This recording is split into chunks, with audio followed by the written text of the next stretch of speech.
बिस्मिल्लाहिर्रहमानिर्रहीम। आज का जो लेक्चर है वो बड़ा इम्पोर्टेंट लेक्चर है और वो क्योंकि हम आज एनालॉग को स्टडी करेंगे कि आप पीएलसी के अंदर एनालॉग सिग्नल को कैसे रीड करते हैं। ठीक है, अभी तक आपने जितने भी टॉपिक्स पीछे लास्ट टाइम कवर किए उसके अंदर आपने जिस भी सिग्नल को हैंडल किया वो सिग्नल डिजिटल सिग्नल था। सही है, तो लेकिन आपको ये पता है कि आपके जो फील्ड के पैरामीटर्स होते हैं वो सारे के सारे डिजिटल नहीं होते, बल्कि आपके जो पैरामीटर्स होते हैं वो एनालॉग भी हो सकते हैं। One of the example is कि यहाँ पे अगर आप यहाँ पे देखें इस जगह पे, तो हमारे पास एक यहाँ पे PT100 हमने लगाया हुआ है यहाँ पे। ठीक है, ये स्मॉल PT100 है और इसके साथ हमारे पास एक लैंप लगा हुआ है जो कि एज अ हीटर काम कर रहा है। ठीक है, तो ये बेसिकली ये जो लैंप टेम्परेचर को जनरेट करेगा, PT100 इसको सेंस करेगा और इस सिग्नल को PLC को देगा। तो सबसे पहले तो हमें ये स्टडी करने की ज़रूरत है कि what is a analogue signal.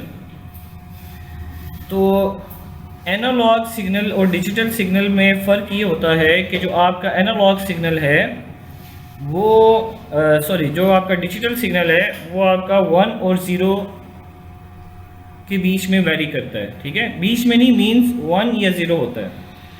लेकिन जो आपका एनालॉग सिग्नल है वो आपका कॉन्टिन्यूस सिग्नल होता है। ठीक है, उसमें देयर इज़ नो, यानी कि उसके अंदर आपका जो सिग्नल है उसमें इन दो पॉइंट्स अगर आप ले लें तो उनके बीच में इनफाइनाइट वैल्यूज़ होती हैं।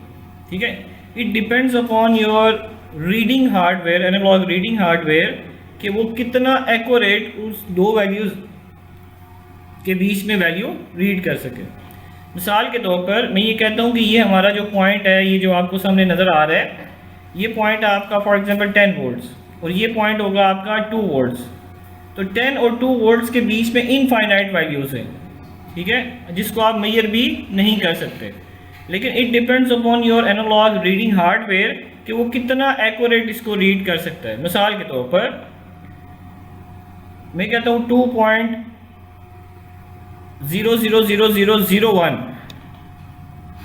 2.0000002, तो ये बेसिकली जो वैल्यू है ये बहुत ही माइन्यूट सी वैल्यू है। क्या इस वैल्यू को वो रीड कर सकेगा? ठीक है, ये किस पे डिपेंड करता है? ये आपके एनालॉग रीडिंग हार्डवेयर पे डिपेंड करता है। इसको हम अभी देखेंगे, लेकिन आपको ये सिग्नल की समझ आ गई कि फॉर एग्जांपल डिजिटल सिग्नल में तो आप दो ही क्वांटिटीज़ में वेरी करते थे, एक 0 और एक 1। लेकिन जब आपका एनालॉग सिग्नल आता है तो इसमें आप एक तो वो सिग्नल 0 और 1 के बीच में नहीं होता, सिर्फ वो दो डिफरेंट वैल्यूज़ के बीच में जो मिनिमम और मैक्सिमम वैल्यू डिफाइंड होंगी जो हर कंट्रोलर में होती हैं उसके बीच में वो वेरी होगा। ठीक है, अच्छा,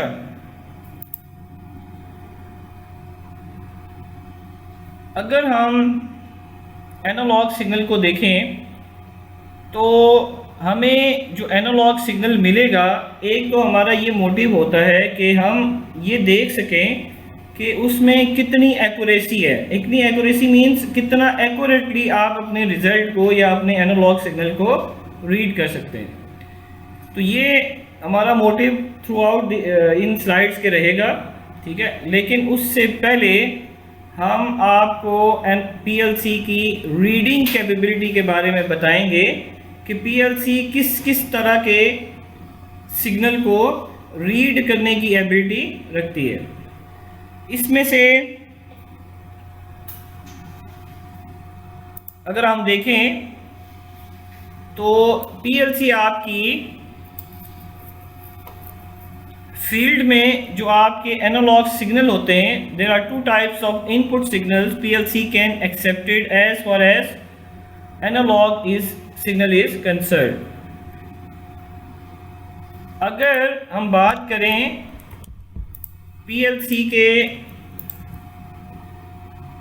कि PLC किस किस तरह के एनालॉग सिग्नल को रीड कर सकती है, तो आज से पहले PLC से पहले जितने भी हार्डवेयर आपने पढ़े, जितने भी आपने कंट्रोलर पढ़े, उसमें आप हमेशा एनालॉग को वोल्टेज की फॉर्म में ही रीड करते हैं। मिसाल के तौर पर आर्डिनो के अंदर देख लें, माइक्रो कंट्रोलर के अंदर देख लें, तो आप एनालॉग को हमेशा वोल्टेज की फॉर्म में ही रीड करते थे 0 to 5 वोल्ट। लेकिन याद रखिएगा पीएलसी के अंदर एनालॉग को एज अ वोल्टेज और एज अ करंट दोनों फॉर्म में आप रीड करवा सकते हैं। ठीक है, आपका यानी कि जो सिग्नल होगा एनालॉग का वो वोल्टेज और करंट की फॉर्म में होगा तो पीएलसी उसको रीड कर सकती है। अब प्रॉब्लम ये होता है कि एनालॉग सिग्नल जिस सेंसर से आता है वो जो सेंसर है वो कोई भी क्वांटिटी दे सकता है। अच्छा, ये मेरा कहने का क्या मतलब है? फॉर एग्जाम्पल हम बात करें अगर PT100 की, ये जो PT100 आपका यहाँ पे सामने लगा हुआ ये वाला, इसकी बात करें अगर हम, तो आपका जो PT100 है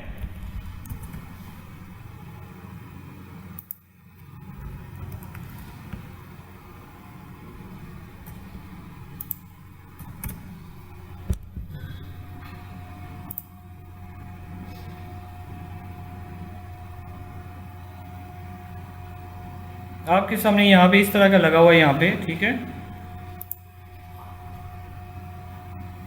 ये जो PT100 है ये सपोज ये फील्ड के अंदर किस चीज को सेंस करेगा? हमने क्या पढ़ा हुआ था? टेम्परेचर को सेंस करेगा। तो ये जो टेम्परेचर सेंस कर रहा है तो इसकी आउटपुट क्या है? हाँ जी, इसके आउटपुट क्या है? ये किस फॉर्म में आपको आउटपुट दे रहा है, यानी कि इसकी दो वायर्स पे क्या आ रहा है?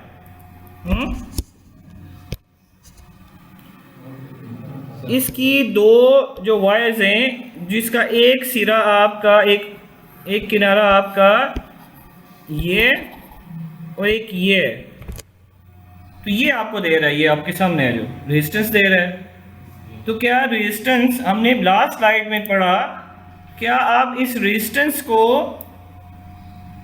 पीएलसी में रीड करवा सकते हैं? नहीं करवा सकते डायरेक्टली, क्या करवा सकते हैं? हमने पढ़ा कि आप उसको वोल्टेज या करंट की फॉर्म में ही रीड करवा सकते हैं, ऐसे ही है ना? तो फिर इसी तरह आप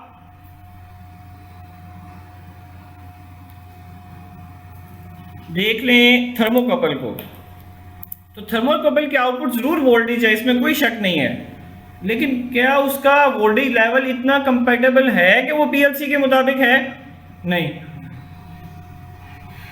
इसी तरह आपका प्रेशर है, इसी तरह आपका लोड सेल है जो वेट की फॉर्म में, खैर वो भी रेजिस्टेंस वैरी होती है लेकिन लोड की फॉर्म में वो देता है। तो आपके इंडस्ट्रियल पैरामीटर ये ज़रूरी नहीं है, या इंडस्ट्रियल क्वांटिटीज़ या इन्वायरमेंटल जो आप इन्वायरमेंट से चीज़ों को सेंस करते हैं, ये ज़रूरी नहीं है कि वो करंट या वोल्टेज की फॉर्म में डायरेक्टली आपको मिले। सही है? मिसाल के तौर पर हवा में आपकी बहुत सी साउंड्स ऐसे आ रही हैं जो आपको सुनाई नहीं दे रही है कि नहीं? क्यों नहीं सुनाई दे रही?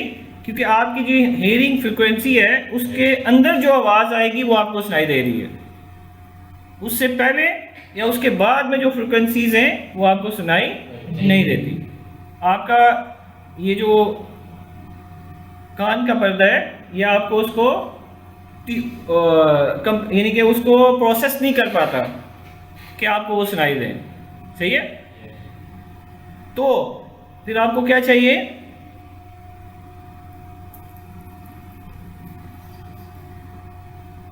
इस चीज को हैंडल करने के लिए आपको चाहिए, नेक्स्ट स्लाइड है ना, आपको चाहिए ट्रांसमीटर। क्या चाहिए? ट्रांसमीटर। ये ट्रांसमीटर आप इसके साथ, यानी कि ये जो वायर्स हैं इसकी, ये आपकी ऐड हो जाएंगी यहाँ पे अगर 2 वायर्स हैं तो सपोज यहाँ पे ऐड हो जाएंगी, इसी तरह दूसरे में भी ऐड हो जाएंगी, और यहाँ से आप सिग्नल को पीएलसी को दे देंगे। ठीक है, तो ये ट्रांसमीटर क्या करता है? सिग्नल को ट्रांसमिट करता है पीएलसी। बेसिकली नॉर्मल कंडीशन के अंदर अगर हम ट्रांसमीटर की बात करें तो transmitter is a device which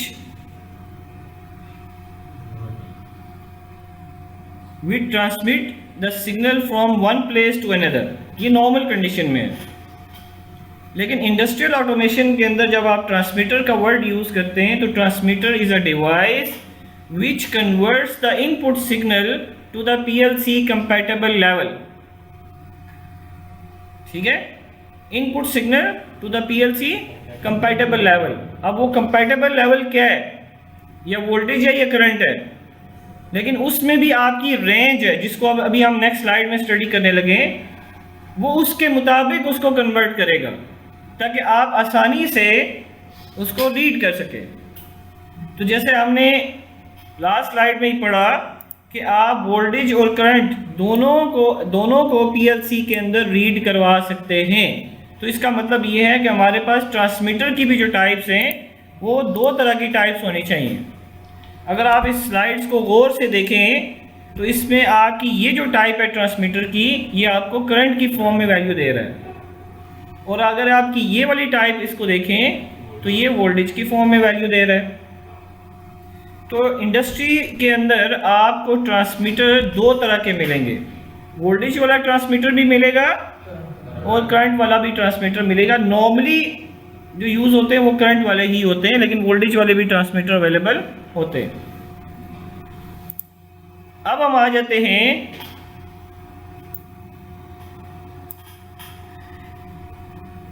अगर आपका इनपुट सिग्नल, यानी कि अगर आपका फॉर एग्जांपल ट्रांसमीटर आपने यूज़ किया, वो ट्रांसमीटर था करंट वाला, तो पीएलसी करंट की फॉर्म में जब उसको रीड करेगी तो उसकी मिनिमम और मैक्सिमम रेंज क्या होगी? तो एक्चुअल में जो रेंज है वो 0 से 20 मिली एम्पेयर है। 4 to 20 मिली एम्पेयर उसके बीच में ही आता है ना। तो इसकी रेंज इनपुट पे 0 to 20 मिली एम्पेयर है और आउटपुट पे 0 से 20 मिली एम्पेयर है। तो ये इनपुट आउटपुट की रेंज हो गई है कि अगर फॉर एग्जांपल आपने इसको रीड किया तो आप इस फॉर्म में इसको रीड करवा सकते हैं।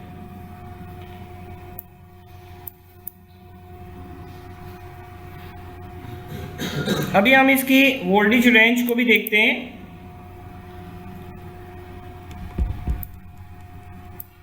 अच्छा, इसके साथ साथ आपको ये भी पता होना चाहिए कि इसका जो हार्डवेयर है, यानी कि हार्डवेयर मींस पीएलसी के अंदर आपका जो पीएलसी का आर्किटेक्चर बना हुआ है वो इस तरह बना हुआ है।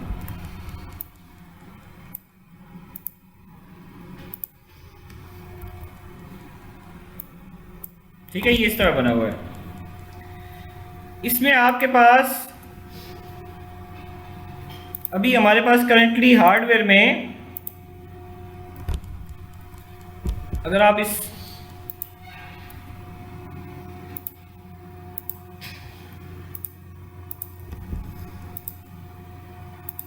यहाँ पे हमारे पास EM231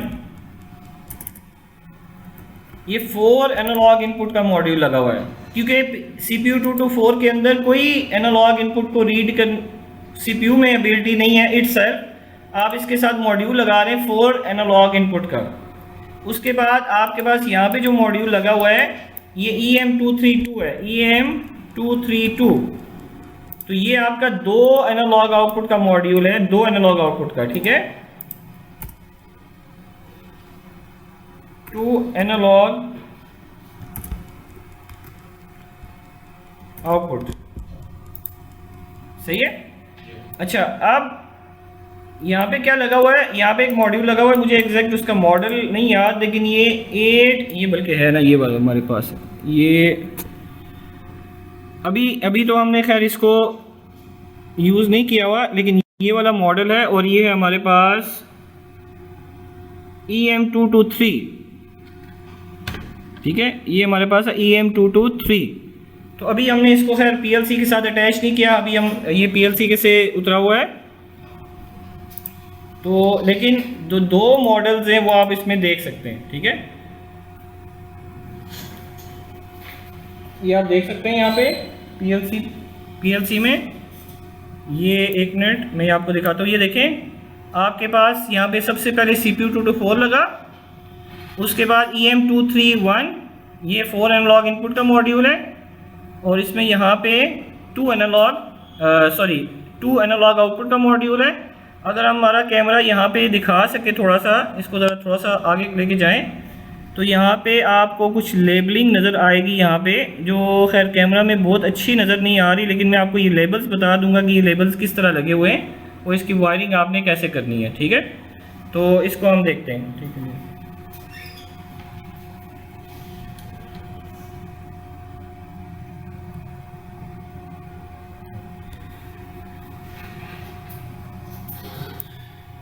तो हमारे पास इस तरह भी लगे हुए हैं। अब ये जो मॉड्यूल लगा हुआ है यहाँ पे EM231 का, क्योंकि आपने डिजिटल की तो वायरिंग थोड़ी बहुत देखी है, लेकिन जो एनालॉग का मॉड्यूल है इसकी वायरिंग नहीं देखी। तो जैसा मैंने आपको अभी बताया कि आप इसको करंट और वोल्टेज दोनों फॉर्म में रीड कर सकते हैं। और अगर फॉर एग्जांपल आपने अगर रीड करवाना हो वोल्टेज, हम यहाँ पे इसको लिख भी देते हैं कि ये वोल्टेज की फॉर्म में हम इसको शो करवाने लगे हैं, तो उसकी रेंज क्या होगी।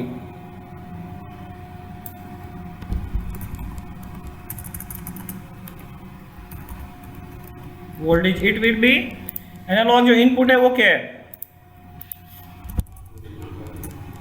ये आपका प्लस माइनस 10 वोल्ट्स,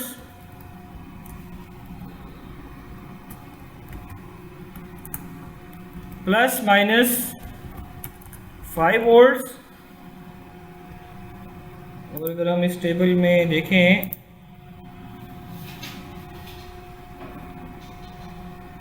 2.5 वोल्ट।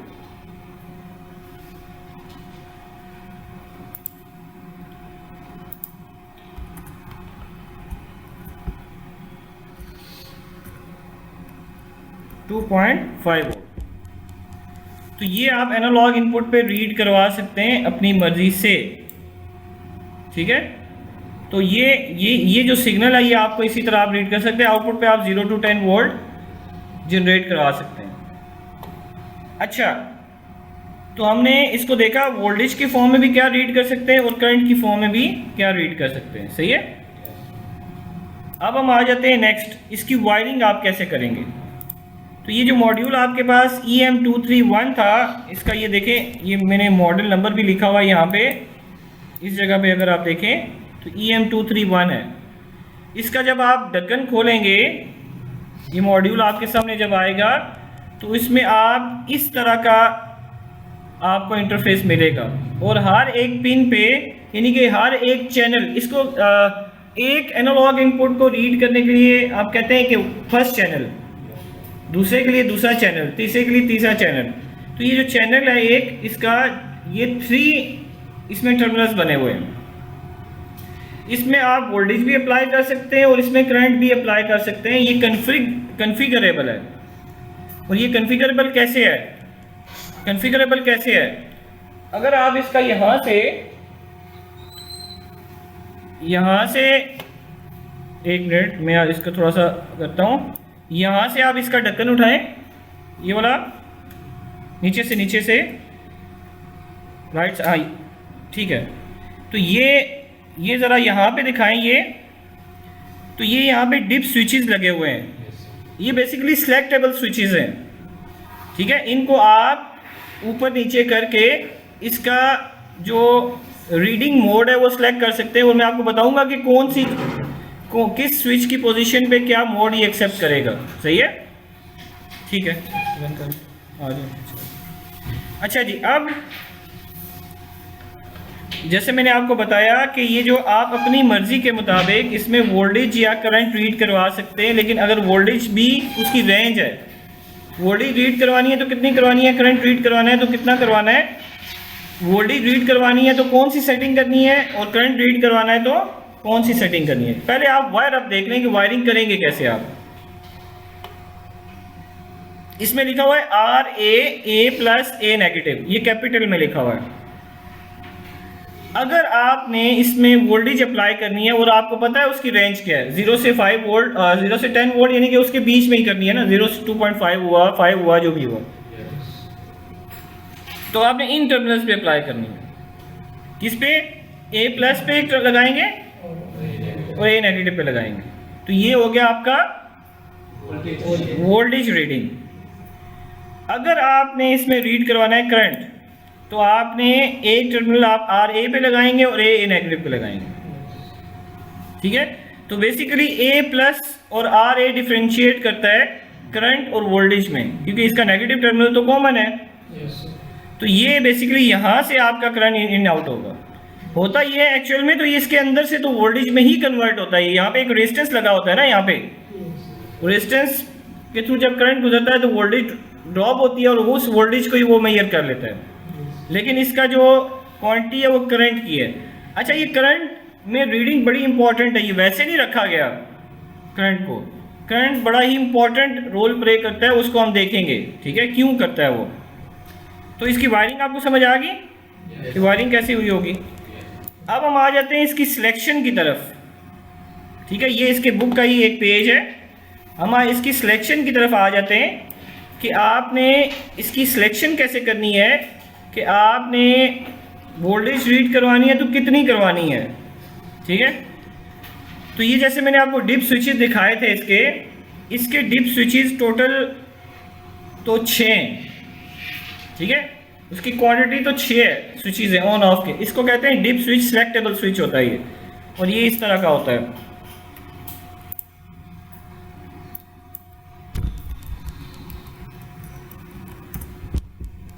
ये इस तरह का, ये जो है, और इसमें इस तरह के लगे हुए हैं, ठीक है। ये ऊपर नीचे होता है।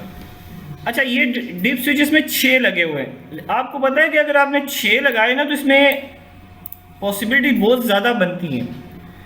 लेकिन चूंकि इन्होंने क्या करना था, 1 2 3 4 5 की सिलेक्शन करनी थी ना आपने, 5 सिचुएशन की सिलेक्शन करनी थी आपने। तो 5 की सिलेक्शन के लिए कितनी बिट्स चाहिए आपको मिनिमम?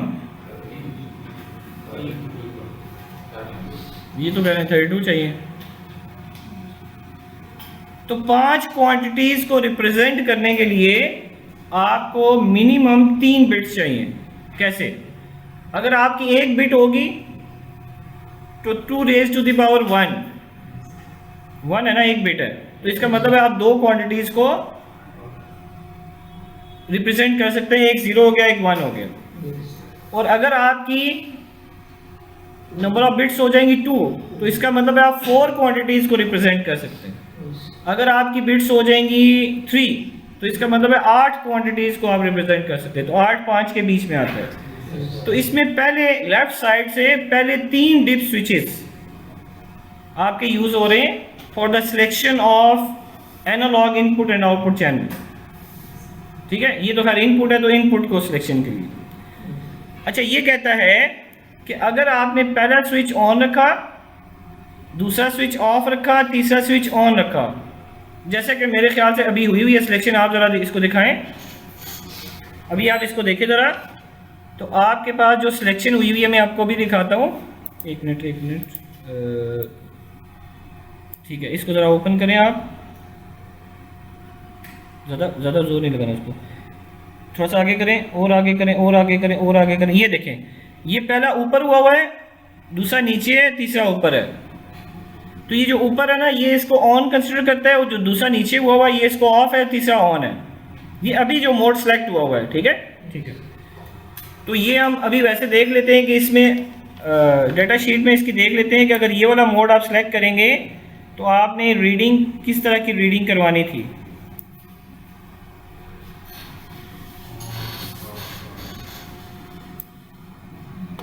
तो ये देखें आप, ये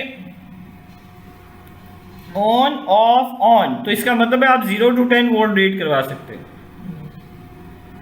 फिर है ऑन ऑन ऑफ, तो it depends upon your wiring. अगर आपने वायरिंग वोल्टेज वाली की हुई है तो 0 to 5 वोल्ट, अगर आपने करंट वाली की हुई है तो 0 से 20 मिली एम्पीयर रीड करवा सकते हैं।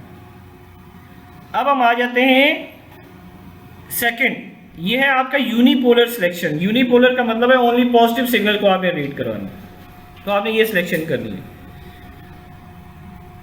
तो ये आपके लिए अंडरस्टूड है कि ये जो पहला सिलेक्शन है स्विच 1, ये आपका यूनिपोलर और बाईपोलर सेलेक्ट करता है। अगर ये ऑन होगा तो इसका मतलब ये होगा कि आपका ये यूनिपोलर है, यानी कि पॉजिटिव वैल्यूज हैं इसमें। और अगर ये ऑफ है तो इसका मतलब ये है कि आपने जो नेगेटिव वैल्यूज को भी रीड कर रहे हैं।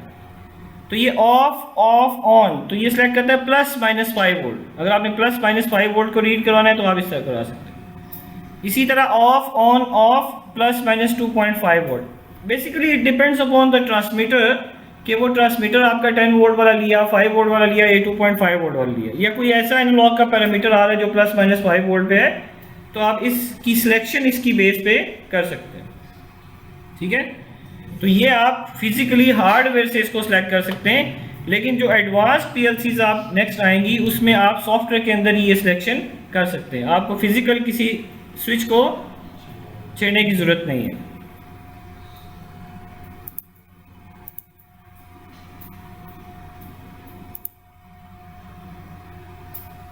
अच्छा जी, अब हमारे पास एक बड़ी इंपॉर्टेंट चीज़ आ गई है, वो ये है कि जो कि हमने स्टार्ट के अंदर ही स्टडी किया था कि मिसाल के तौर पर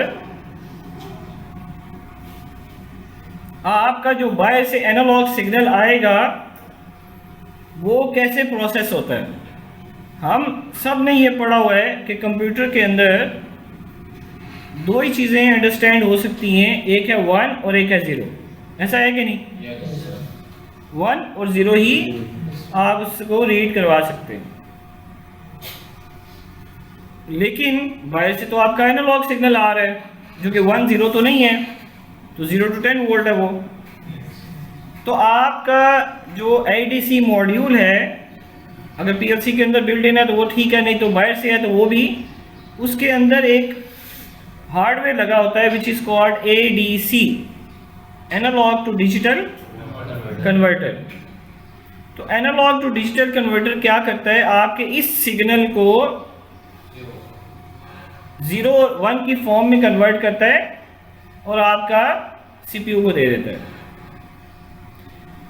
मैं मिसाल लेता हूं एक कि आपका 4 बिट का एनालॉग टू डिजिटल कन्वर्टर है, यानी कि जो भी बाहर से वैल्यू आ रही है वो 0 से वो उसको 4 बिट्स में कन्वर्ट करके आगे दे रहा है।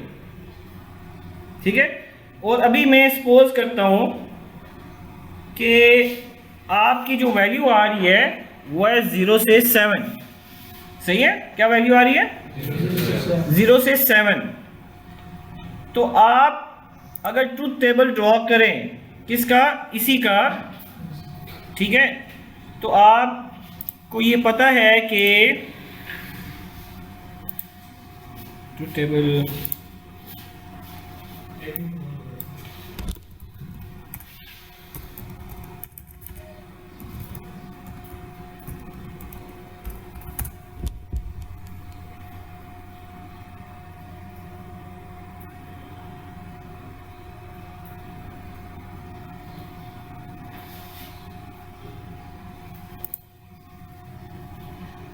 अच्छा, अगर आप ट्रूथ टेबल को ड्रॉ करें 3 बिट्स का, तो इसमें मुझे ये बताएं कि जब भी आप इसको, एक मिनट,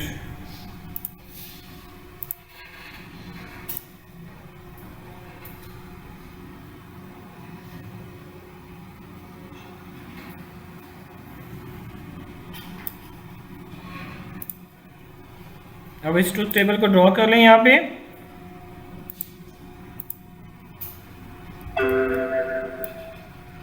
मैं 0 से 7 वोल्ट की बात कर रहा हूँ, ठीक है, याद रखिएगा।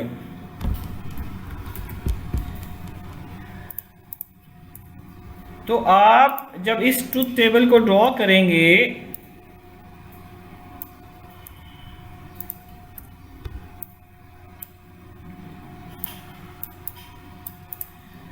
तो जब फॉर एग्जांपल 0 वोल्ट होगी तो यहाँ पे क्या लिखा आएगा?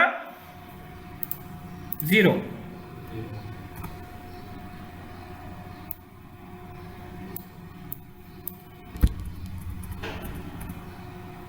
ठीक है, यहाँ पे 0 लिखा आ जाएगा।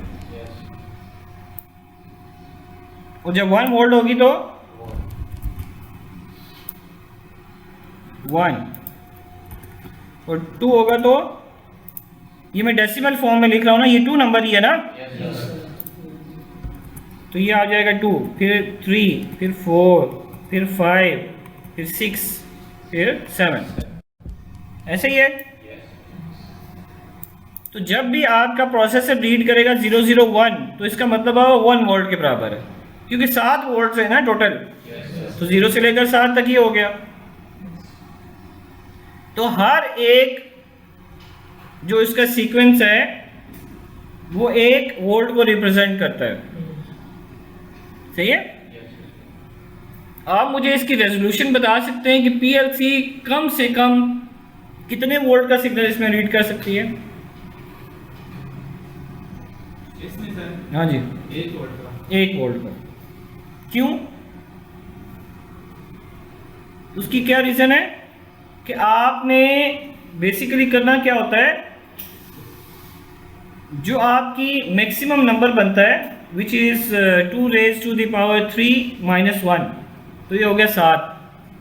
तो 7 को आपने नंबर ऑफ वोल्ट्स पे डिवाइड करना पड़ता है, ठीक है। तो मैक्सिमम नंबर को आपने वोल्ट्स पे डिवाइड कर दिया तो आपके पास आ गया 1। अब मैं बिट बढ़ा देता हूँ, 1 और बढ़ा देता हूँ ना, तो अब आपके पास जो नंबर आएगा वो क्या आएगा? 2 raised to the power 4 - 1 which is equal to 15, 15 होगा ना। ये चीज़ समझ आ रही है? 15 होगा। वोल्टेज आपकी उतनी है, वोल्टेज आपकी उतनी है, तो आपने क्या करना है, 15 को डिवाइड बाय 7 करना है विच इज इक्वल, सॉरी गलत किया मैंने, 7 को आपने डिवाइड करना है 15 से। तो बेसिकली आपने वोल्टेज को डिवाइड करना होता है नंबर ऑफ बिट्स से, ठीक है, जो मैक्सिमम वो पॉसिबिलिटी उसकी बनती है, ठीक है, हमेशा ये करना है आपने, ठीक है। तो आपके पास पहले जो रेंज आई थी वो आई थी 1 वोल्ट की। अब अगर आपका 0.46 भी होता तो वो रीड कर लेता। अब आपसे क्वेश्चन ये है कि जब 001 होगा तो यहाँ पे वो कितनी वोल्ट देगा? 15 की, जब 15 होगा, ठीक है, तो यहाँ पे कितने वोल्ट देगा? 0.4, बिल्कुल 0.46 देगा, यानी कि उसका एक वैल्यू, एक काउंट 0.46 के बराबर है, और पहले वाले का एक काउंट 1 के बराबर था। अब हम एक बिट और बढ़ा देते हैं, ठीक है, तो ये हो जाएगा 2 raised to the power 5, तो क्या बनता है? 31। तो आपने 7 को डिवाइड बाय 31 कर देना, तो 0.225 आ गया। तो इससे क्या साबित हुआ? हमारे बिट जितने ज्यादा बढ़ेंगे उतनी रिजोल्यूशन बढ़ेगी और उतनी एक्यूरेसी आएगी। बिल्कुल। एक तो ये है कि नंबर ऑफ बिट्स बढ़ाने से, ठीक है, आपकी जो एक्यूरेसी है, जो आपकी रेजोल्यूशन है वो इंक्रीज हो जाती है, ठीक है, और वो मिनिमम वैल्यू जो है वो रीड करने की एबिलिटी रख सकता है। तो पीएलसी के अंदर आप 2 raised to the power 12 यानी कि 12 बिट का जो है वो ये है, इसकी एडीसी है इसका। जब भी आप एनालॉग टू डिजिटल कन्वर्टर की बात करते हो हमेशा ये क्वांटिटी पूछी जाती है कि उसकी रेजोल्यूशन क्या है, ठीक है, तो इसकी रेजोल्यूशन है 12 बिट। अब 12 बिट का मतलब ये होता है कि 2 raised to the power 12 which is equal to 4095। तो अभी आपके पास वोल्टेज 10 है ना मैक्सिमम, अभी 7 तो हम एग्जांपल ले रहे थे ना, तो आपके पास 10 है, 10 को डिवाइड करें 4095 से, तो विच इज इक्वल टू 0.00244। तो अगर आप इसको मिली में कन्वर्ट करें तो तकरीबन जो है ना ये 2.5 बनता है, ठीक है, आप उसको राउंड ऑफ कर दें अगर तो 2.5 बनता है ये। 2.5 मिली वोल्ट्स, ठीक है। तो आप अगर यहाँ पे देखें तो ये क्या लिखा हुआ है, मिली वोल्ट्स। तो ये बेसिकली इसकी रेजोल्यूशन है कि मिनिमम सिग्नल आप पीएलसी से 2.5 मिली वोल्ट्स भी अगर इसकी इनपुट पे आ जाए तो आप उसको रीड कर सकते हैं। और इसका एक जब काउंट होगा तो वो इक्विवेलेंट किसके होगा, 2.5 मिली वोल्ट्स के बराबर होगा। तो ये चीज़ भी आपको पता होनी चाहिए, जितनी भी एनालॉग की बिट्स ज़्यादा होंगी उसमें रेजोल्यूशन आपकी इंक्रीज होगी।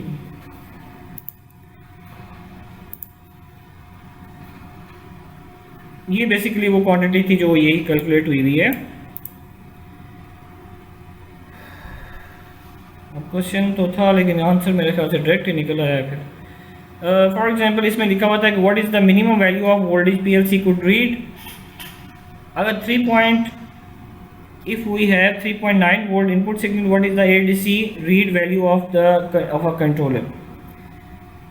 तो बेसिकली इसमें ये था कि यहाँ पे आपको जो रेजोल्यूशन नज़र आ रही है वो क्या है, ये 10 बिट की है। नॉर्मली जो माइक्रो कंट्रोलर के अंदर होती है, ठीक है, ये उसकी एग्जांपल थी। ये 10 बिट के हिसाब से कैलकुलेशन हुई हुई है, ठीक है, ये 10 बिट के हिसाब से कैलकुलेशन है। ये मैं साथ लिख भी देता हूँ ताकि आपको पता चले ये 10 बिट की कैलकुलेशन है। अच्छा,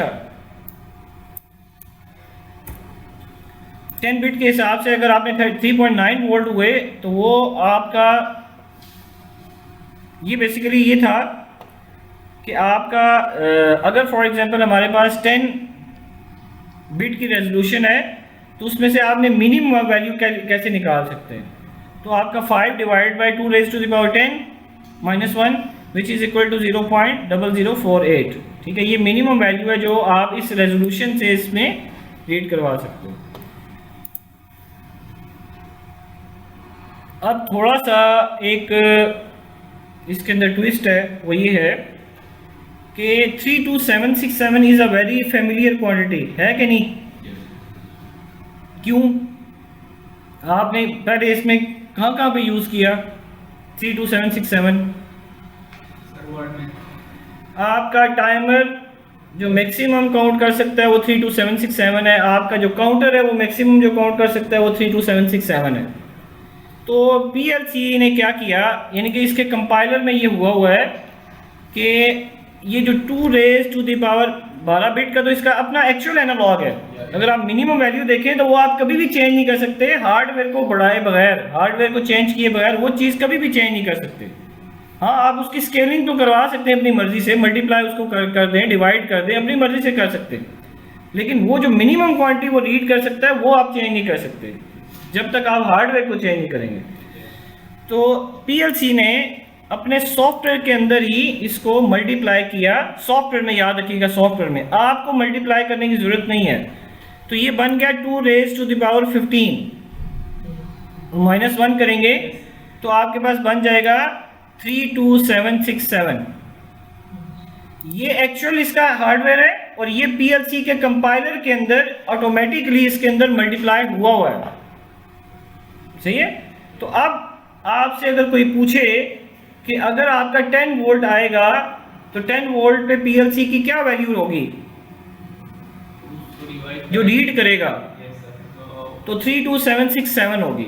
होनी तो चाहिए थी 4095, ठीक है ना, 4095, लेकिन एक्चुअल में क्या होगी, यानी कि जो आपको नजर आएगी वो 32767 होगी, ठीक है। ये जो मल्टीप्लिकेशन है ये पीएलसी के अंदर हुई हुई है, सही है। तो आपको पता ही है कि जब आप इसको मल्टीप्लाई करते हैं, ये मैंने थोड़ा सा गलत लिखा हुआ है, अगर आप इसको मल्टीप्लाई करते हैं तो ये आपके पावर्स ऐड होती हैं, ठीक है, ऐड होके 2 रेज़ टू पावर 15 हो जाएगा। तो अब आपने इसको याद रखना है, as far as your minimum value is concern, वही याद रखें 12 बिट वाला, लेकिन नेक्स्ट कैलकुलेशन के लिए 32767 ही करना है आपने, ठीक है। तो अभी भी जब हम इसको रीड करेंगे तो पीएलसी में जो मैक्सिमम वैल्यू आएगी वो 32767 ही होगी, सही है।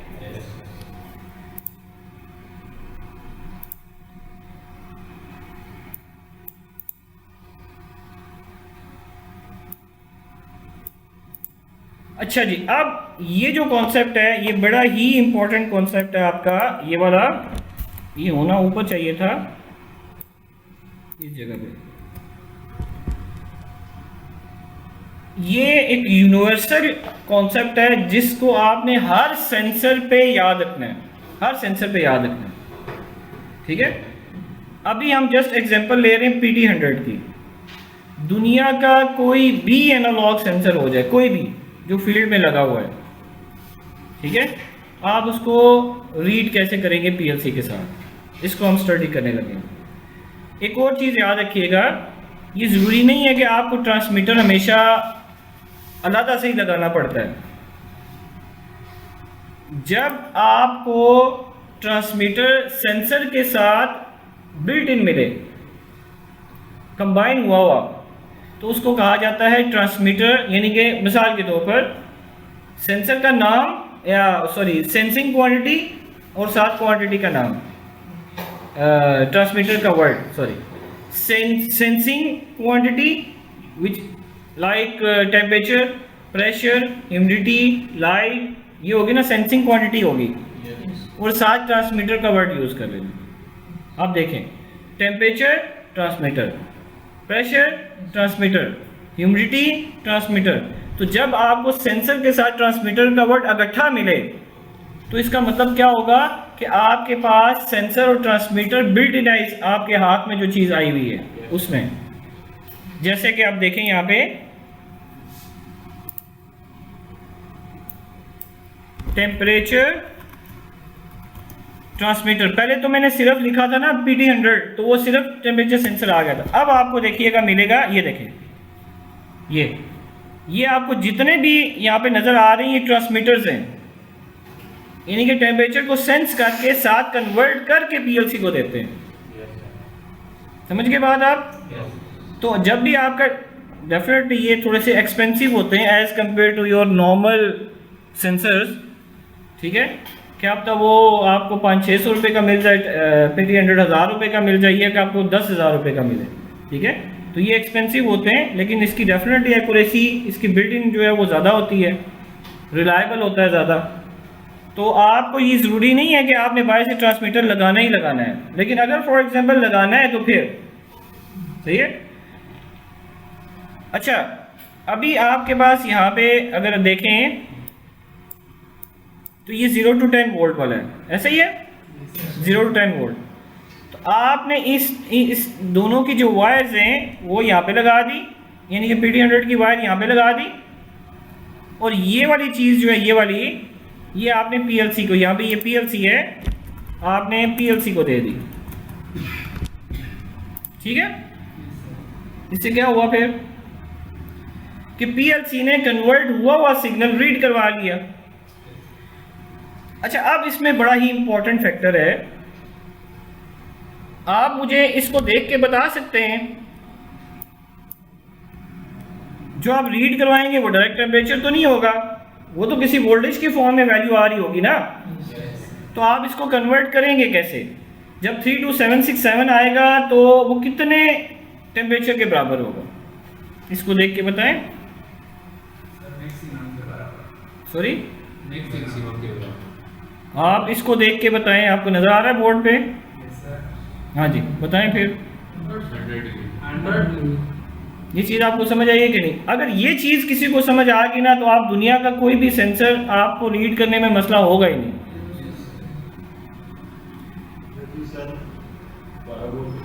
मैं दोबारा बताता हूँ, मैं ये कह रहा हूँ कि अगर PLC रीड करती है 3 to, देखिए PLC ने टेम्परेचर तो रीड नहीं करना, ये आप माइंड के अंदर से ही निकाल दें कि कोई भी सेंसर लगाएंगे तो डायरेक्ट आपको कोई क्वांटिटी, प्रेशर, टेम्परेचर, ह्यूमिडिटी दे देगा, ऐसा तो होता नहीं है। PLC तो उसको 0 से 32767 में कन्वर्ट करेगी। तो आपने 32767 से टेम्परेचर निकालना है, मल्टीप्लाई, डिवाइड, माइनस कुछ भी करके। तो मैं आपसे ये कह रहा हूँ कि 32767 PLC ने शो कर दिया कि ये वैल्यू आ रही है। आप मुझे ये बताएं कि वो कितने टेम्परेचर के बराबर होगा? सर PT100 के जो मैक्सिमम वैल्यू है, आई थिंक आप नहीं, गलत कह रहे हैं आप। अच्छा दोबारा बोल दे, हम गलत कह ही नहीं तो बोल दे बेशक। ठीक है सर, जितनी उसकी मैक्सिमम वैल्यू है मेरे ख्याल से 500 या 2,500 डिग्री सेल्सियस तक है, वो शो करेगी जो मैक्सिमम वैल्यू है उसकी। सही है, तो मैक्सिमम वैल्यू मैं कहता हूँ जो मैंने साथ लगाया हुआ सेंसर उसकी मैक्सिमम वैल्यू वो 500 है। अब क्या आएगा बताएं 32767? 500 ही आएगा।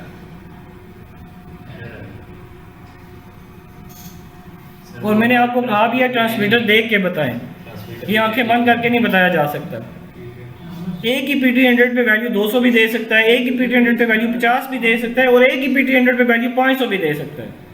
लेकिन it not depend upon the transmitter, it not depend upon the sensor. ये ट्रांसमीटर पे डिपेंडेंट है कि वो क्या देगा। हाँ जी बताएं भाई, वो 100 देगा ना, क्योंकि इसकी रेंज ही 100 है। ये तो 100 से ऊपर जा ही नहीं सकता। मैं उसकी बात नहीं कर रहा, टेम्परेचर नहीं जा सकता। देखिए ना, इसने तो 0 to 10 ही देना है ना। बेशक 100 डिग्री था 200 डिग्री हो गया, लेकिन इसने 10 से ऊपर नहीं बढ़ाना उसको। इसके अंदर तो सर्किटरी बनी हुई है 10 की। तो इसका मतलब ये हुआ कि आपके ट्रांसमीटर के ऊपर लिखा होता है कि इसकी जो रेंज है वो क्या है। तो अगर इसने 10 वोल्ट रीड किया तो ये अंडरस्टूड है कि इसने 32767 लिखा हुआ है, तो ये अंडरस्टूड है कि वो 100 डिग्री के बराबर है। तो क्या आप उसकी 1 डिग्री निकाल सकते हैं? अगर 100 डिग्री पे 32767 देता है तो 1 डिग्री पे क्या देगा? डिवाइड बाय 100 कर देंगे। तो इसका मतलब होगा 1 डिग्री आपका 32.767 या 327.67 के बराबर है। ठीक है, तो आपकी जो भी वैल्यू PLC रीड करेगी उसको आप डिवाइड कर देंगे 327.67 से। तो आपका क्या आ जाएगा? टेम्परेचर। ठीक है ना, टेम्परेचर आ जाएगा। अगर यही लिखा होता प्रेशर, मैं कहता हूँ 100 PSI प्रेशर था, तो फिर क्या करेंगे? तो भाई वही करेंगे ना, आपका सिर्फ टेम्परेचर की जगह प्रेशर लिख देंगे। आप अगर ह्यूमिडिटी होती तो आप उसको बस वही करना था और ह्यूमिडिटी लिख देना था। हाँ, अगर ये 100 है ना, थोड़ा सा आसान है। मैं कहता हूँ 50 होता तो 32767 को आपने डिवाइड कर देना था 50 से, तो जो वैल्यू आती है उसको आपने डिवाइड करना था। तो ये नहीं होता कि कितना बड़ा सेंसर लगा हुआ है, कितना छोटा सेंसर लगा हुआ है, ये क्या हो रहा है। It depends upon the transmitter, कि आपका जो ट्रांसमीटर है वो किस तरह का है। ठीक है, और आपने ट्रांसमीटर के ऊपर देख के ये बता देते हैं कि इसकी मैक्सिमम वैल्यू क्या है और आपने स्केलिंग कैसे करनी है। मैं आपको एक एग्जांपल देता हूँ। यहाँ पे हमें पता है कि यही क्वांटिटी हम ले लेते हैं, यही वाली। ठीक है, ये आपके लिए क्वेश्चन है। आपको पता है PLC 0 to 10 वोल्ट रीड करेगी, ऐसा ही है। अब ये 0 to 10 वोल्ट को कन्वर्ट किस में करेगा? 0 से 32767 में। और वैल्यू हम रीड कर रहे हैं 4767। क्या रीड कर रहे हैं? 4767। आप मुझे ये बताएं कि ये कितने टेम्परेचर के बराबर है। ये सारे कैलकुलेट करें जल्दी जल्दी। और ट्रांसमीटर है हमारा 0 से 100 डिग्री वाला। ये मैं लिख भी देता हूँ, ये 100 डिग्री वाला है।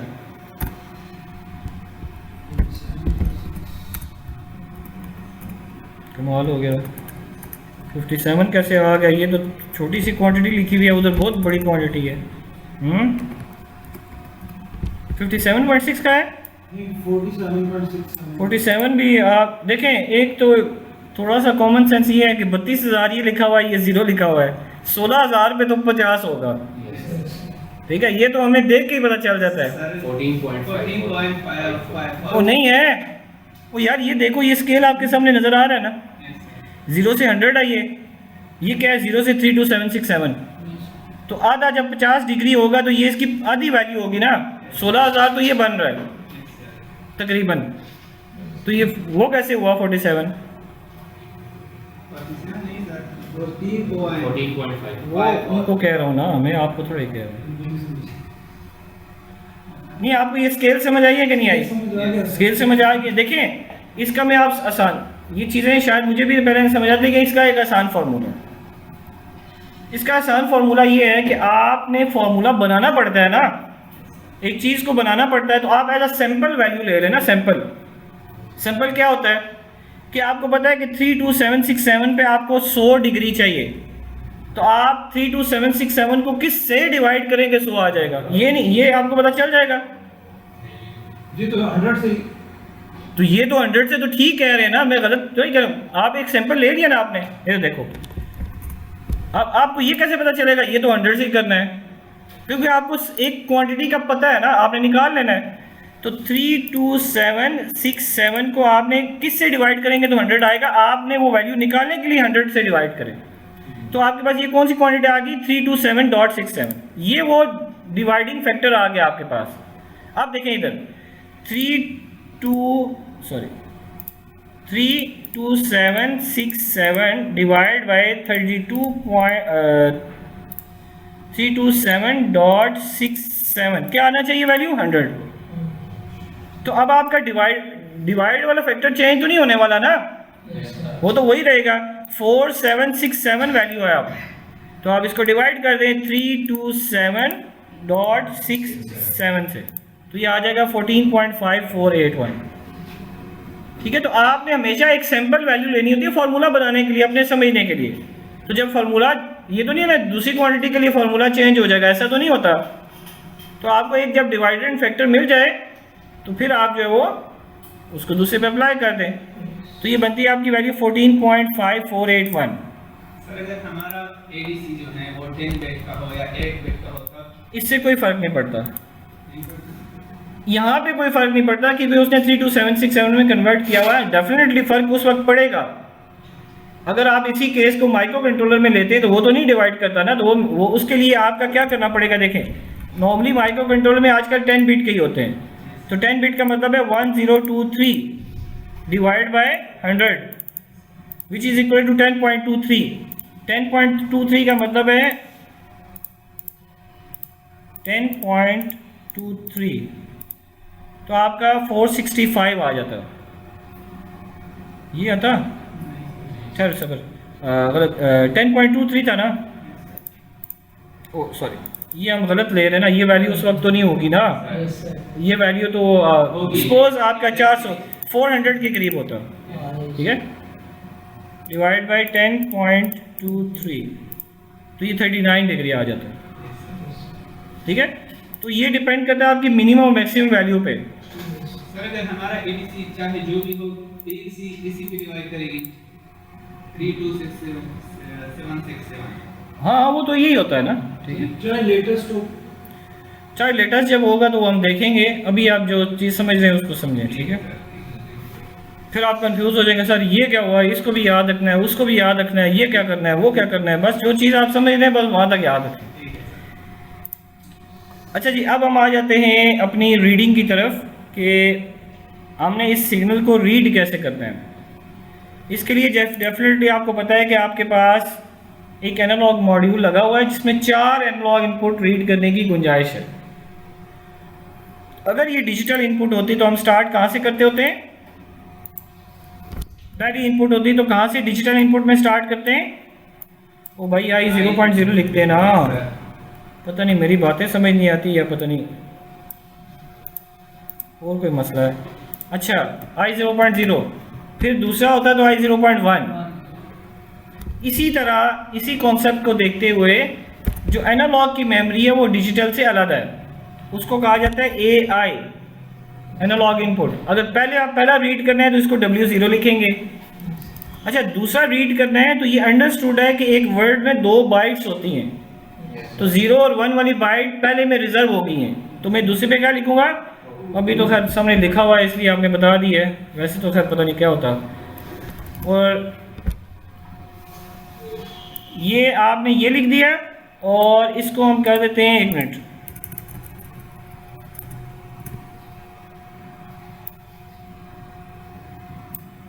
AI 4 और AI 6, ठीक है। तो ये आपके सामने इसके एड्रेसेस हैं, तो ये डिपेंड करता है कि आपने इनपुट कहाँ पे लगाई हुई है। ठीक है।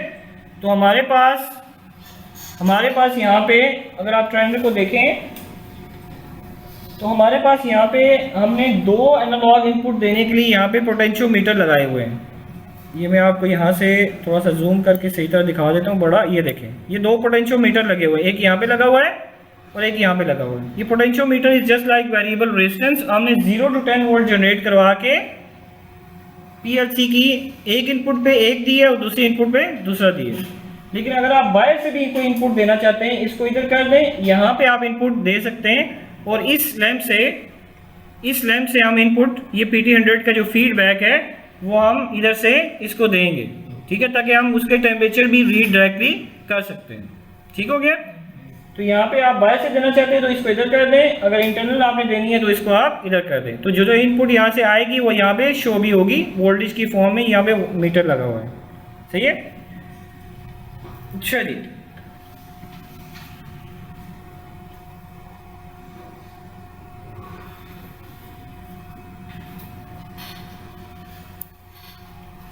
तो ये दो पे हमने एनालॉग इनपुट ऑलरेडी लगाई हुई है। अच्छा, ये हार्डवेयर इसका कैसे बना हुआ है ये मैं थोड़ा सा आपको बता देता हूँ। अगर आप इसको देखें यहाँ पे तो यानी कि पीएलसी में हमने वायरिंग कैसे की हुई है। ये हमारे पास है एक रेजिस्टेंस, ठीक है, ये 10K का रेजिस्टेंस है, 10K। और यहाँ पे आपका ग्राउंड है, यहाँ पे तो हमारे +24 वोल्ट्स। तो आपको पता ही है कि जब आप रेजिस्टेंस को इधर लेके जाएंगे तो यहाँ पे 24 आ जाता है, यहाँ पे लेके जाते तो 0 आ जाता, यानी कि यहाँ पे तो ये 0 से 24 वोल्ट आ जाता, ऐसे ही है। लेकिन आपने पीएलसी को कितने वोल्ट देने, 0 से 10 वोल्ट देने, 24 वोल्ट पे तो डैमेज हो जाएगी। ये एनालॉग की बात हो रही है ना। तो आपने यहाँ पे एक ऐसा रेजिस्टेंस लगाना है इस जगह पे कि यहाँ पे कोई वोल्टेज ड्रॉप हो जाए, यानी कि आप 14 वोल्ट आपने यहाँ पे ड्रॉप करने और 10 वोल्ट नीचे ड्रॉप करने। तो ये 14 वोल्ट के लिए 14K का रेजिस्टेंस आपने यहाँ पे लगा देना है। लेकिन प्रॉब्लम ये है कि 14K का रेजिस्टेंस तो होता ही नहीं है। तो आपने 15.1K का रेजिस्टेंस यहाँ पे लगाया हुआ है। तो ये 14 से थोड़ा सा ज़्यादा वोल्ट यहाँ पे ड्रॉप होंगे और आपके यहाँ पे 0 से 9 पॉइंट कुछ वोल्ट आपको यहाँ पे मिल जाएंगे। ठीक है। तो ये इसकी सर्किटरी इस तरह बनी हुई है। अगर आपने कोई एनालॉग खुद से कोई ट्रेनर बनाना हो, कोई सिमुलेशन के लिए बनाना हो, तो आप इसको इस तरह बना सकते हैं। सही है। अच्छा, ये डायरेक्टली जा रहा है, जैसे मैंने आपको बताया कि ये इनपुट पे जा रहा है। तो आप फॉर एग्जांपल हम इसकी वायर्स को लगाते हैं।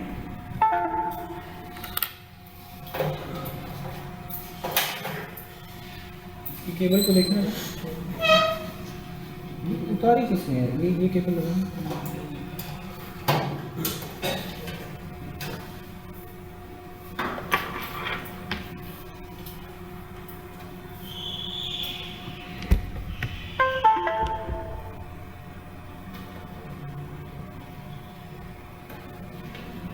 स्क्रू टाइट नहीं करने, बस जस्ट केबल लगा देनी है देख के।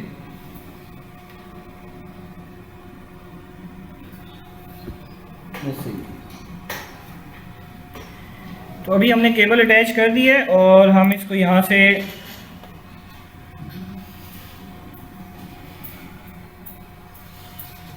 सॉफ्टवेयर ओपन कर लेते हैं, कम्युनिकेशन में जाते हैं, COM4 पे देखते हैं कि क्या ये डिटेक्ट होती है। तो ये PLC COM4 पे डिटेक्ट हो गई है और इसको आप यहाँ से प्रेस करें, ओके कर दें। अच्छा, हमने सिंपली क्या करना है कि आपको पता ही है इसको रीड करना बहुत आसान है।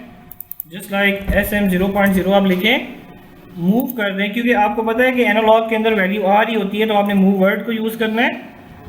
अच्छा, इसकी मेमोरी जो है वो इंटीजर में काउंट होती है, क्योंकि आपको पता है मूव के अंदर इंटीजर होता नहीं है, इस वजह से हम इसको वर्ड यूज़ कर रहे हैं।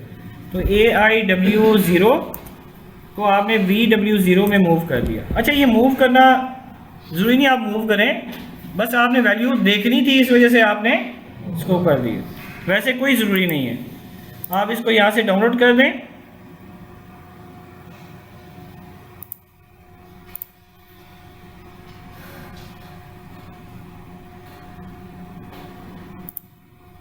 तो इसकी लाइव ऑब्जर्वेशन को हम यहाँ से ऑन कर देते हैं। तो अभी आपके सामने यहाँ पे अगर आप देखें तो ये वैल्यू आपके सामने शो हो रही है, ये 8597, ठीक है, ये वोल्ट आ रहे हैं आपके पास। अगर मैं इसको वोल्टेज में कन्वर्ट करूं, ठीक है, इसको वोल्टेज में कन्वर्ट करूं तो ये आपको पता है कि 32767 पे कितने वोल्ट आएंगे, 10 वोल्ट आएंगे। तो 1 वोल्ट बराबर है 3276.7 के। तो मैं ये जो भी वैल्यू ये आ रही है 8 4 थोड़ी वेरी कर रही है 40 ही कर देते हैं, 3276.7, तो आपके वोल्टेज 2.57 के बराबर आ रहे होंगे। उधर से मीटर लें डीएमएम।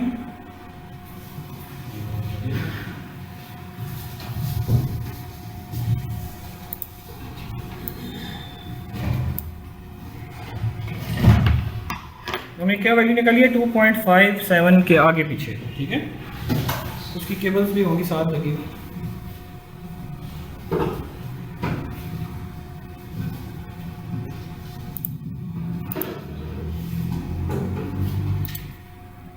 तो आप यहाँ पे देख सकते हैं अभी 8706 है, तो आपके पास जो मीटर के अंदर वैल्यू शो हो रही है 2.40 हो रही है, ठीक है। जैसे जैसे आप इस नॉब को घुमाएंगे, मीटर आपका सही नहीं लग रहा, अभी देखें तो वहाँ पे वैल्यू इंक्रीज कर रही है और साथ साथ आपको मीटर पे भी वैल्यू इंक्रीज होती हुई नज़र आ रही है, ठीक है। चलें, सही है।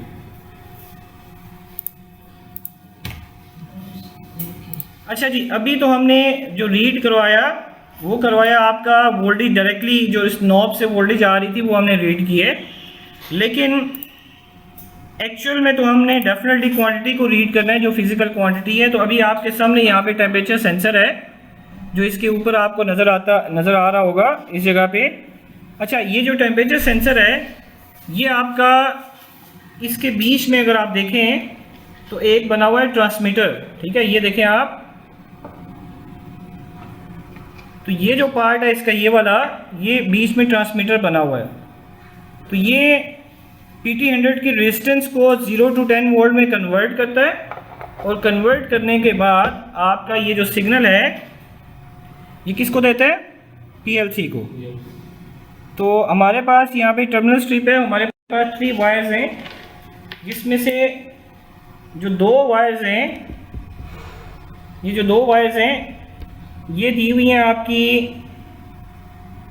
एक ग्राउंड की वायर है और एक आपकी फीडबैक की वायर है। बेसिकली ग्राउंड और फीडबैक जो है आपका, ये फीडबैक का मतलब है PT100 का फीडबैक, ठीक है। तो इसको हम लगा देते हैं ग्राउंड को ग्राउंड पे,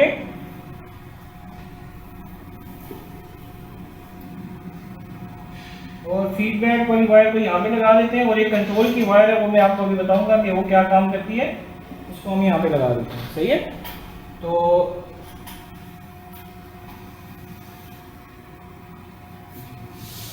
ये लगा दिए। अब हमने इसका ये जो पार्ट है इसको शिफ्ट कर देना है दूसरी साइड पे। तो ये जो एक्चुअल वैल्यू इधर से आ रही होगी वो इसको रीड होगी, ठीक है। तो अभी आप देख सकते हैं इसकी जो वैल्यू है वो रीड हो रही है। तो अभी आप देख सकते हैं यहाँ पे कि आपका जो है यहाँ पे एक वैल्यू आ रही है, ये बेसिकली जो वैल्यू आ रही है ये टेम्परेचर आ रहा है आपका। लेकिन अगर आप इसको गौर से देखें, हर बंदा तो यही देख के कहता है सर ये कौन सा टेम्परेचर है 26, 70 या इस तरह की जो वैल्यू आ रही है। तो बेसिकली ये ट्रांसमीटर की वैल्यू है जो ADC रीड करके PLC को दे रहा है, जिस तरह 32767 होता है। तो कन्वर्ट तो आपने करना है ना इसको टेम्परेचर में, सही है। तो मैं सपोज करता हूँ कि ये हमारे पास जो आपके पास ये है टेम्परेचर ट्रांसमीटर है, ये 200 डिग्री पे स्केल्ड है। अगर ये 200 डिग्री पे स्केल्ड है तो आपको इसका फॉर्मूला कैसे बनाना पड़ेगा, तो आपने 32767 को डिवाइड कर देना है 200 से, विच इज़ 163.835, ठीक है। ये क्वांटिटी आपने याद रखनी है, बेशक लिख लें, मुझे भी आपने बतानी है 163.835। अच्छा, अब सिंपल सी चीज़ ये है कि आपने सबसे पहले इस वैल्यू को कन्वर्ट करें रियल में। वो क्यों किया, कल जो हमने किया था रियल में इसीलिए किया था ना कि पॉइंट्स की वैल्यू भी आए। तो आपने यहाँ पे कन्वर्ट का ब्लॉक लगाएं, लेकिन आपको कोई कन्वर्ट का ब्लॉक इंटीजर से डायरेक्टली रियल में नहीं मिलेगा। तो इसलिए पहले मैंने i टू di करना है और फिर di टू रियल। तो मैं इसको सपोज VW0 को मैं कन्वर्ट कर रहा हूँ VD10 में, और फिर VD10 को VD20 में। तो VD20 में वो वैल्यू आ गई है जो कि रियल फॉर्म में। अब आप दोबारा आगे लिखने की बजाय यहाँ पे नीचे भी लिख सकते हैं। ये ऐसा ही है जैसे आपका आगे नेटवर्क लिखा हुआ है, आप नेटवर्क 2 में वो कर देना है नेक्स्ट। तो आपने क्या करना है, डिवाइड रियल। तो जो भी वैल्यू आपकी आ रही है वो कौन सी आ रही है, VD20 में, उसको किससे डिवाइड करना है, 163.835। तो ये आपका आ जाएगा actual temperature which is VD30। और VD30 को आप राउंड ऑफ कर दें। राउंड ऑफ मैंने वैसे ही किया है, जस्ट जरूरी नहीं है कि हर दफ़ा आप राउंड ऑफ करें। तो अब हम इसको देखते हैं कि हमारा जो टेम्परेचर है वो कितना आ रहा है।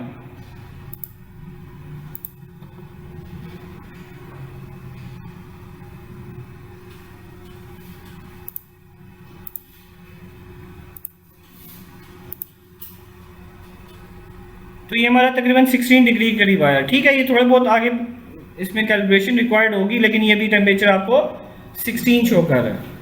सही है। अच्छा जी, आउटपुट पे अगर आप इसको गौर से देखें तो हमने एक और काम किया हुआ है। वो ये किया हुआ है कि आउटपुट पे हमने एक लैंप लगाया हुआ है, और ये लैंप आपको यहाँ पे नज़र आ रहा होगा आई होप।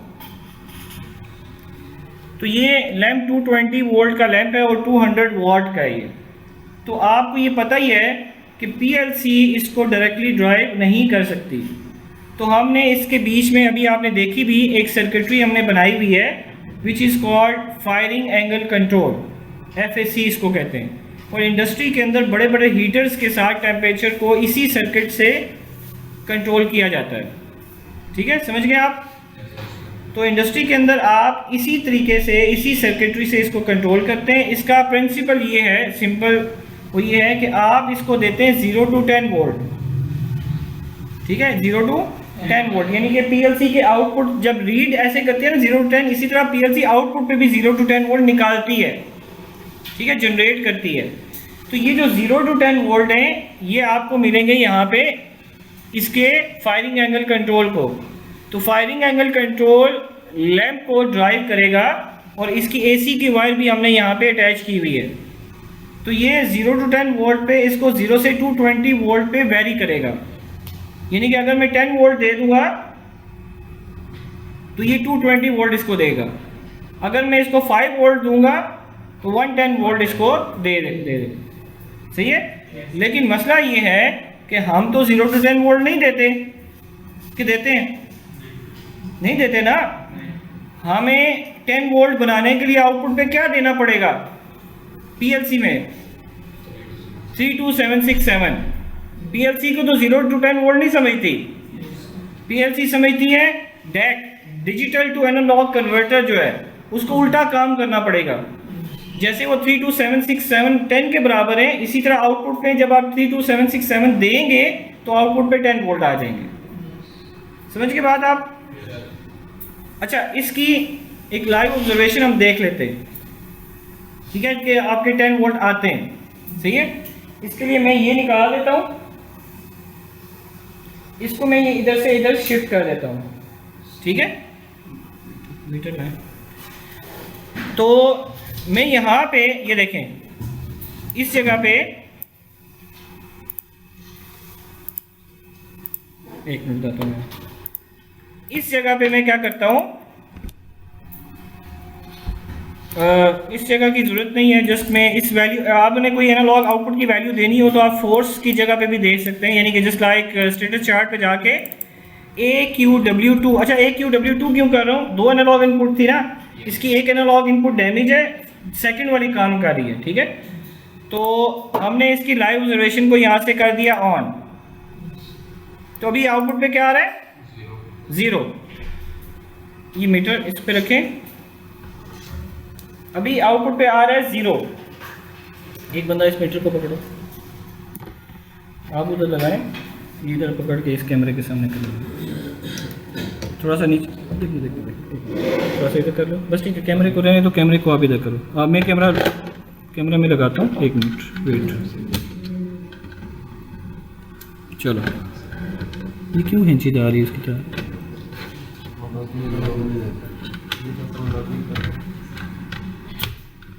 चलो, मीटर पे नज़र आ रहा है। अभी मीटर को हम ऑन कर लेते हैं। अभी हमने आउटपुट पे ये डीसी वोल्ट्स हैं, तो अभी आप आउटपुट पे अगर देखें तो बिल्कुल आपके ऑलमोस्ट 0 वोल्ट्स आ रहे हैं। ये मिली वोल्ट्स में शो कर रहा है, इट मीन्स कि 0 ही है। अगर मैं यहाँ पे कोई वैल्यू अप्लाई करता हूँ, फॉर एग्जांपल मैंने 5 पॉइंट के अराउंड वोल्टेज बनाने, तो मैं इसको 16,000 वैल्यू दूंगा। कितनी दूंगा? 16,000। अभी आप मीटर पे ज़रा गौर से देखिएगा, यहाँ पे इसको राइट क्लिक करके मैं करता हूँ फोर्स, तो ये देखें ऑटोमेटिकली 5 के करीब वैल्यू आ गई यहाँ पे। अगर मैंने बनानी है 10 वोल्ट के करीब, तो 32767 दूंगा, इसको राइट क्लिक करके फोर्स कर देता हूँ, तो ये 10 वोल्ट आ गई, ठीक है। और अगर मैं इसको देता हूँ 32,000, राइट क्लिक करके इसको फोर्स करता हूँ, तो ये तकरीबन 10.18 वोल्ट आ गया। आपको समझ आ गई बात? तो आप आउटपुट पे वोल्टेज लाने के लिए 10 वोल्ट लाने के लिए 32767 अप्लाई करेंगे, वो आउटपुट पे वोल्टेज आपके निकल आएंगे, ठीक है। ठीक है, ठीक है, मीटर कर रख दें। तो अब हमने बेसिकली क्या करना है, डोर बंद कर दें।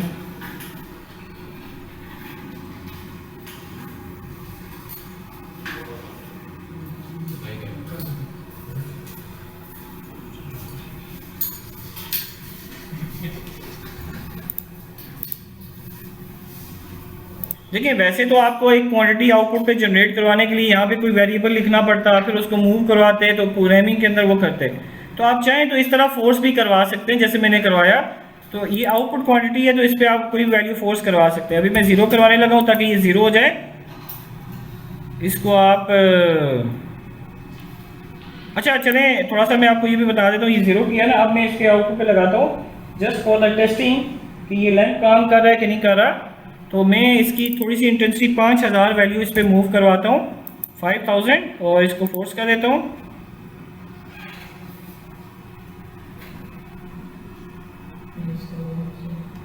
सॉरी,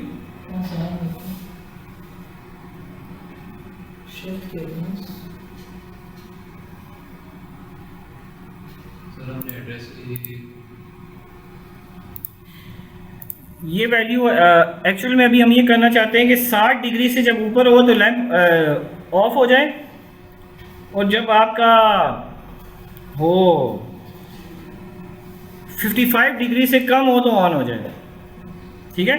तो बेसिकली वो इसलिए कर रहे हैं कि आपका लैंप बार बार एक कंडीशन में पहुंचने पे ऑन ऑफ ना हो। आपने 60 डिग्री से ज़रा भी कम किया तो ऑफ हो गया, तो वो फिर फ्लक्चुएट करेगा, ठीक है। तो इस वजह से हम 5 का गैप दे रहे हैं इस विंडो में, ठीक है। हमेशा इस तरह की क्वांटिटीज़ में आप गैप देते हैं।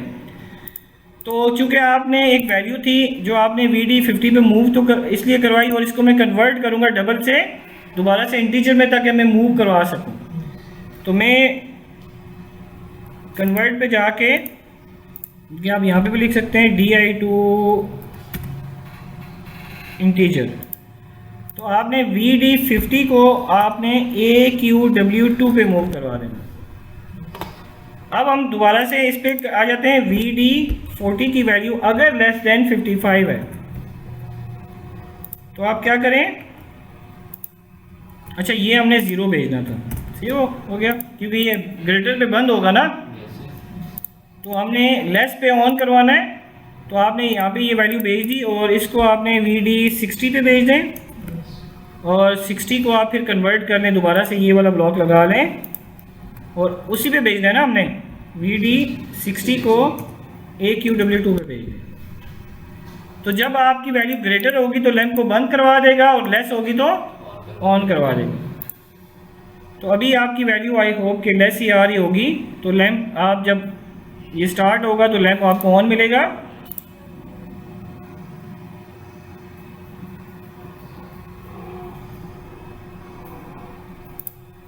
तो ये देखें आपका लैंप ऑन है क्योंकि आपकी ये कंडीशन ट्रू है। और मैं आपको यहाँ पे कंडीशन भी दिखा देता हूँ।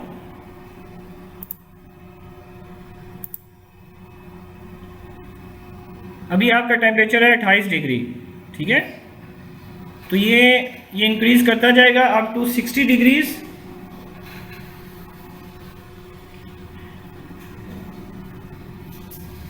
अभी इंक्रीज कर रहा है आपके सामने। और अभी नीचे वाली कंडीशन ट्रू है, ऑन वाली।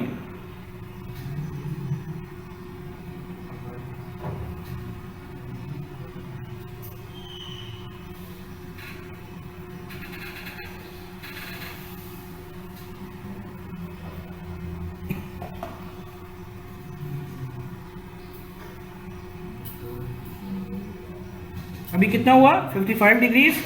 अब ये कंडीशन तो फॉल्स हो गई, लेकिन एनालॉग वैल्यू जीरो नहीं होती। आपने अगर ये देखें दोबारा से, ये 60 पे इसने ऑफ कर दिया। अब ये टेम्परेचर ऊपर जाएगा, ठीक है, थोड़ा सा ऊपर जाएगा और एक लेवल ऐसा आएगा, फिर डिक्रीज होना शुरू हो जाएगा क्योंकि टेम्परेचर ग्रेजुअली इंक्रीज करता रहता है, ठीक है। और फिर उसकी हीट दोबारा से कम होना स्टार्ट होती है तो वो डिक्रीज करेगा। तो ये देखें तकरीबन आपने इसको ओवर शूट वैल्यू कहते हैं। तो इसकी ओवर शूट वैल्यू तकरीबन 12 डिग्री तक के करीब है, ठीक है। तो इसका मतलब ये हुआ कि अगर आपने इसको डिजिटली कंट्रोल करना हुआ तो आपको डिजिटल अगर आपने कंट्रोल करना है तो कम से कम 12 डिग्री का लेस वैल्यू देनी है। यानी कि आपने अगर फॉर एग्जांपल आपने 60 डिग्री लेना है तो आप 58 वैल्यू दें, ठीक है। तो वो आपका तकरीबन 70 डिग्री पे 60 डिग्री पे 48 सॉरी। अच्छा, अभी आप देखें आपका टेम्परेचर ग्रेजुअली डिक्रीज कर रहे हैं। डिक्रीज करते करते जब ये 55 के अराउंड आएगा तो फिर ये दोबारा से ऑन हो जाएगा। अच्छा, अब शायद इसकी वैल्यू ज़्यादा ओवरशूट ना करे क्योंकि ये फ़ौरन बंद भी हो जाएगा, ठीक है। देख लेते हैं अभी हम, ये कंडीशन ट्रू होने वाली है।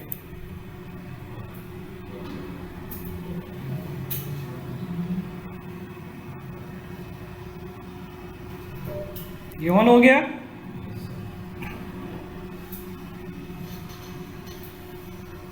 अच्छा, ये कोई रिले से कंट्रोल नहीं है, याद रखिएगा आप। तो ये बहुत आसानी से इसकी आप स्विचिंग करवा सकते हैं और बहुत फास्ट भी स्विचिंग करवा सकते हैं। इसमें कोई फ़र्क नहीं पड़ने वाला इसको, क्योंकि इसमें कोई मैकेनिकल चीज़ तो है कोई नहीं, ठीक है। अभी हम देखते हैं ज़रा 12 डिग्री का ये वो करता है या नहीं करता। अभी ये ऑफ हो गया।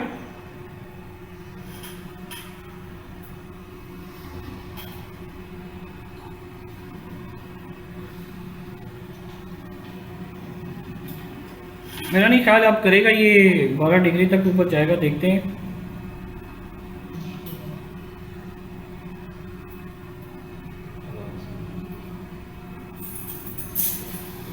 बस ये काफ़ी टाइम से इंक्रीज नहीं हो रहा, देखिए। तो आप तकरीबन 6 डिग्रीज जो है वो कर रहे हैं।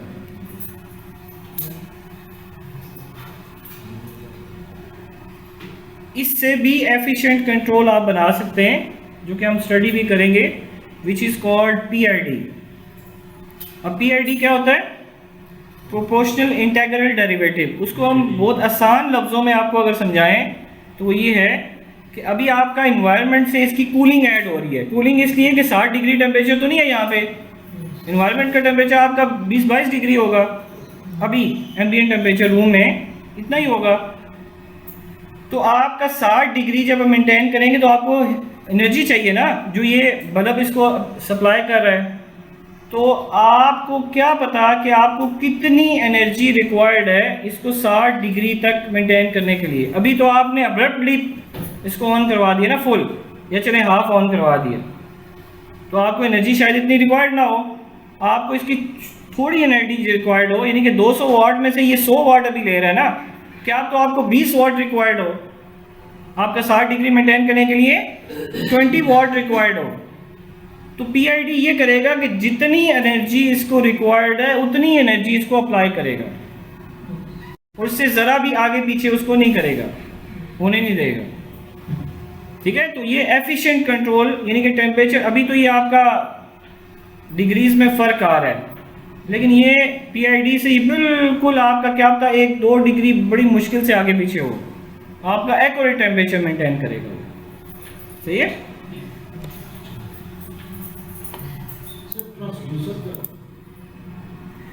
अच्छा चलें, इसको भी हम इसके अंदर शामिल कर लेते हैं। तो ट्रांसड्यूसर और ट्रांसमीटर में क्या डिफरेंस है? Every transmitter is a transducer, but every transducer is not a transmitter. ठीक है, अब इसका क्या मतलब हुआ? ट्रांसड्यूसर एक फॉर्म, हम इसको बहुत टाइम से पढ़ते आ रहे हैं, एक फॉर्म ऑफ एनर्जी को दूसरी फॉर्म ऑफ एनर्जी में जो कन्वर्ट करता है उसको कहते हैं ट्रांसड्यूसर। आप कहें सर ट्रांसमीटर भी तो यही काम कर रहा है, बिल्कुल यही कर रहा है, मैं कोई शक नहीं है इसमें। इसीलिए तो मैंने कहा ना कि every transmitter is a transducer. लेकिन transducer one form of energy को दूसरी में कन्वर्ट करता है, लेकिन ट्रांसमीटर उस एनर्जी को कन्वर्ट तो करता है लेकिन साथ कंपैटिबल लेवल में भी कन्वर्ट करता है। लेकिन ट्रांसड्यूसर जरूरी नहीं है कि करे। ठीक है, यानी कि पीएलसी के फॉर्म में कन्वर्ट करता है वो। ठीक, तो ये जरूरी नहीं है। मिसाल के तौर पर आपका PT100 भी ट्रांसड्यूसर है, वो टेम्परेचर को रेजिस्टेंस में कन्वर्ट कर रहा है ना, ट्रांसड्यूसर है कि नहीं? फिर आपका LDR भी ट्रांसड्यूसर है, वो लाइट एनर्जी को आपका रेजिस्टेंस में कन्वर्ट करता है, वो भी ट्रांसड्यूसर है। लेकिन क्या वो पीएलसी के कंपैटिबल लेवल में कन्वर्ट करता है? नहीं करता ना, तो फिर वो ट्रांसमीटर तो ना हुआ। तो transducer basically one form of energy को दूसरी फॉर्म में कन्वर्ट जो करता है। सही। प्रेशर ट्रांसड्यूसर की जो कैलकुलेशन है जो अभी हमने पढ़ी थी थर्मोस्टेट की या टेम्परेचर